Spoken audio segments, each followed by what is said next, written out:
ሂሊና ምግብ ለመግዛት ወደ ሱቅ ስትሄጂ ምግቡ ጥሩ ነው አይደለም እንዴት ነው የምታውቂው? የሆነ ነገር ካለው ይሄ በመርምሬ ጥሩ ነው ያለው መመርመር ነው። አዲስ አፕሊኬሽን ይዘን መጥተናል።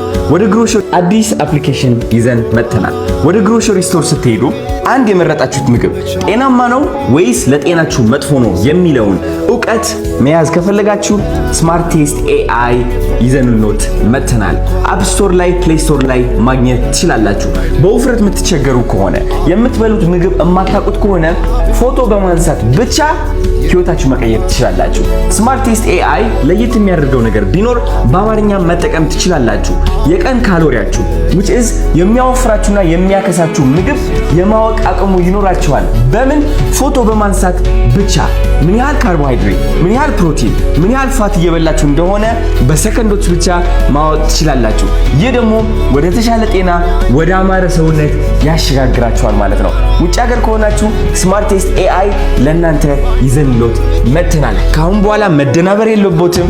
ግሮሰሪ ስቶር ሲሄዱ የምግብ ጤናማ ነው ወይ የምግብ መጥፎ ነው ወይ ብለው መጨናነቅ የለቦትም።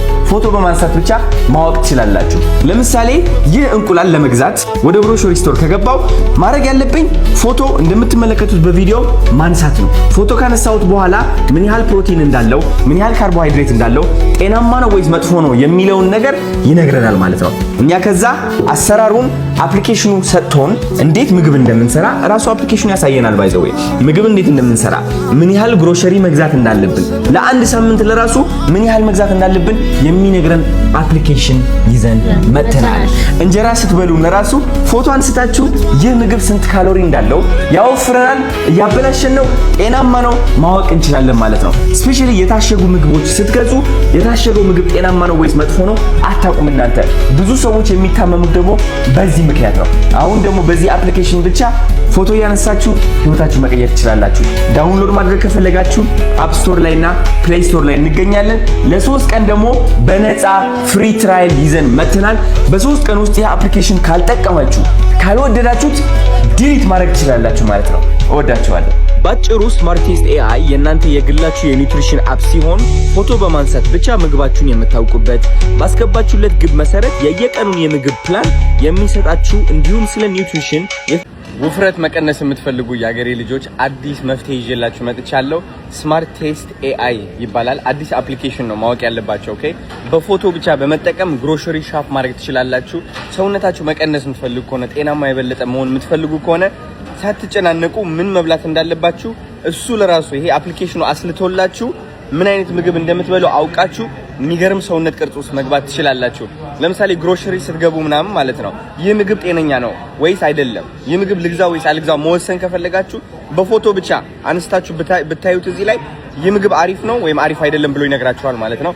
አሁን እንግዲህ እየተመዘገብኩ ነው። እንደምታዩት እየጠየቀኝ ነው። ለጤናማ የአኗኗር ዘይቤ ግብ አስቀምጥ ይላል። which is ምንድነው ማሳካት የምትፈልጉት?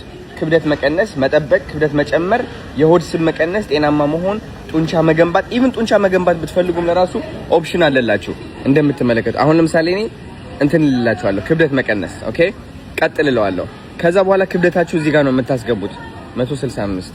ቁመታችሁ እዚህ ጋር ታስገባላችሁ፣ እዚህ ጋር ታስገባላችሁ። ቀጥል። ከዛ በሳምንት ስንት ጊዜ ስፖርት ትሰራለህ ይላል። ሜቢ ያን ያህል ማትሰሩ ከሆነ 0 እስከ 2 ትሉታላችሁ። ከዛ ምን መብላትና መጠጣት ትወዳለህ? ፒዛና በርገር፣ ሩዝ ወይም ፓስታ፣ እነዚህ ነገሮች በቃ ትመርጣላችሁ፣ የምትወዷቸው ነገሮች ማለት ፍራፍሬዎች። ቀጥል። ከዛ እድሜያችሁ ታስገባላችሁ። ተመልከቱት እንዴት ጸዴ እንደሆነ። ወንድ ወይ ሴት? ወንድ።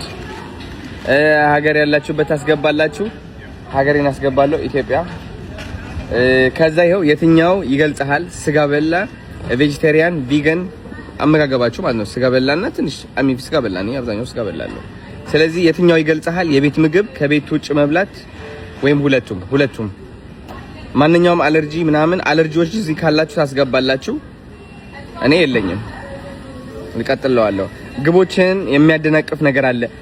ይሄ አፕሊኬሽን ለየት የሚያደርገው ማለት ነው ኢቭን ተስፋ እንዳትቆርጡም ለራሱ ቀድሞ ነው የሚያውቀው። በቃ የምትወዱትን ማትወዱትን ስትሰላችሁ ምግብ ሪኮመንድ ያደርግላችኋል ምናምን። ስለዚህ ስማርት ቴስት ኤአይ ውጭ ሀገር ከሆናችሁ ማርያምን ዳውንሎድ አድርጉት፣ ወደ አፕሊኬሽን ግቡ። 3 ቀን በነፃ መጠቀም ቻላችሁ። ካልወደዳችሁ ካንሰል አድርጉት፣ ችግር የለውም።